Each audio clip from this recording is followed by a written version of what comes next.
So దారిని పోతూ, road మీద పోతూ ఆర్సీఎం దేవాలయం మీద ఉన్నటువంటి స్వరూపాలు చూసి విగ్రహారాధన అని అనుకోకండి.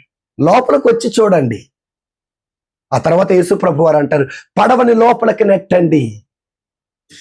అంటే పడవను లోపలికి నెట్టారు. పడవని లోపలికి నెట్టడం అంటే క్రీస్తులోనికి అడుగు పెట్టటం.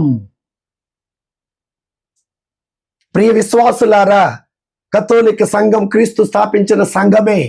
ఆనాడు యేసు ప్రభు వారు పేతురు పడవలోకి వచ్చినట్టుగా ఈ రోజున మా సంఘంలో ప్రభు ఉన్నారు అంటే వేరే సంఘంలో లేరని నేను అంటలేదండి. వినండి జాగ్రత్తగా. అయితే మీరు కథోలిక సంఘములో ఉన్నటువంటి లోతైన విషయాలు, లోతైన అర్థాలు తెలియాలంటే ఆనాడు యేసు ప్రభు పేతురు ఆ గారిని పడవను లోపలికి నెట్టమన్నట్టుగా ఈ రోజున మీరు కూడా దేవాలయంలోకి రండి.